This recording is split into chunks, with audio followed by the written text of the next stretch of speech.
Good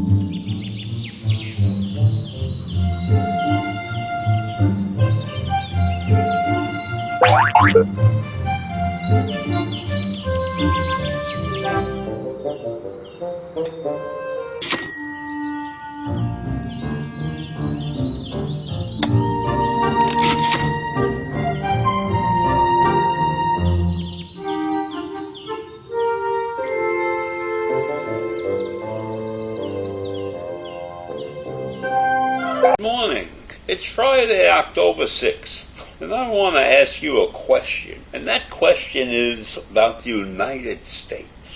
Who is in charge here? We have a fractured nation that is coming apart at the seam. Right now, we have disposed of the House Speaker, the man who could run things so that Congress could do their job. And now we have a Congress without a Speaker, searching to find somebody to fill that vacancy. And one of the people, Jim Jordan, has asked to be Speaker of the House. Now, Jim Jordan is a coach, an athletic person, a coach, and an extreme right-winger. He doesn't deserve to be the Speaker of the House. And then we have other situations in this country beyond finding the Speaker and reuniting Congress. Because if we don't get Congress reunited quickly, then this 40-something days until the money runs out will be useless. We won't get a new spending bill,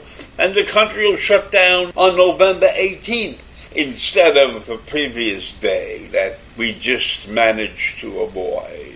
But that's not the only place. Congress is not the only place that we're coming apart. We're coming apart within each of the states. And we have a situation that has been created by the governor of Texas, Greg Abbott, who takes it upon himself to decide where the immigrants on the border should go. He has put together a cavalcade of buses to deliver these immigrants at his border to many different states around the country. Now, I'm not saying that's a bad thing. What I am saying is that he took it upon himself to decide who gets what. It would have seemed to me that if this was a united nation, we, the people, represented by our governors and our congressmen, would be able to get together and work toward the solution of immigration. Instead, we have a lone wolf, Greg Abbott, deciding who should get how many immigrants and shipping them off unannounced by bus.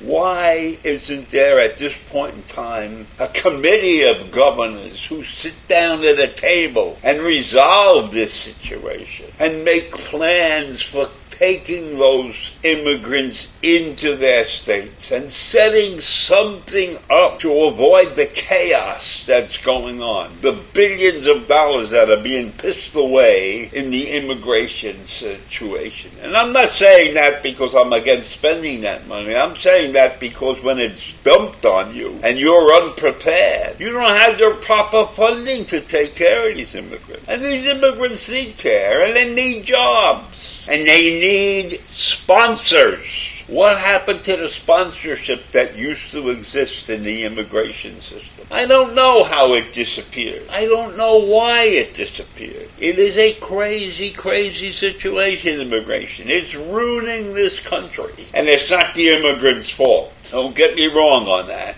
They are not the ones who are ruining this country. The ones who are ruining this country are the ones who are supposed to take care of us. The ones who are elected, the ones who are supposed to have brains to solve situations, the ones who are supposed to get together and solve a situation, not fall apart, not take these little insane moves like firing the Speaker of the House when you don't have a suitable replacement. I can understand getting rid of McCarthy if they had a suitable replacement in place. They didn't have anybody who really wanted that job. And he, in his stupidity, allowed them a single vote to throw him out. But I don't want to talk about that. We all know what happened about. I want to talk about the unification of this country, the leadership that's required to get these states to function as a team, not like opposing players on a football field. banging one another to the ground. Right? It's like all of these states don't have an offensive line. Why? Why can't the state officials, the governors, the secretaries of these states, the attorney generals of these states, why can't they get together and decide how to work on this immigration problem? And probably how to work on other problems. But no, each one of these are a little individual fiefdom that runs to their own drummer. And some of them have no people in the state. There's a minuscule amount of people in some of these states. They certainly could take on some immigration. And they certainly could use it. Unemployment in this country is not a serious problem. The jobs are there. And we only have an unemployment percentage of something like 3 or 4% of the population. That's nothing. So we certainly and we have 11 or 15 million jobs. And I'm not saying that these immigrants can do those jobs, but they certainly can do some of them.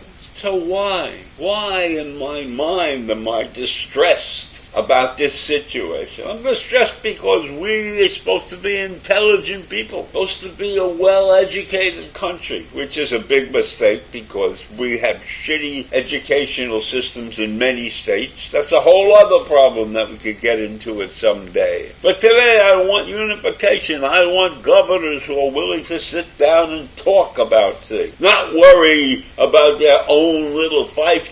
And this situation with immigration is the perfect example. Would be the perfect way to unite people instead of splitting them apart and creating a situation that has become unmanageable. And we need hundreds more people, thousands more people maybe to solve this situation on the ground. So what are we going to do? Are we going to shuffle around for another 6 weeks and blow the spending opportunity? Blow the opportunity to write a good spending bill? We haven't got enough intelligent people in our government to solve these problems. Maybe there should be a committee outside of the government that creates some of the ideas that these congressmen and senators could put to good use. Because they are failing our country. And I can tell you that it's not all their fault. The people of this country are failing the people of this country by putting some of these people in office. So I leave you with that this morning. A mess only highlighted by the situation in immigration. So have a great day if you can. Bye.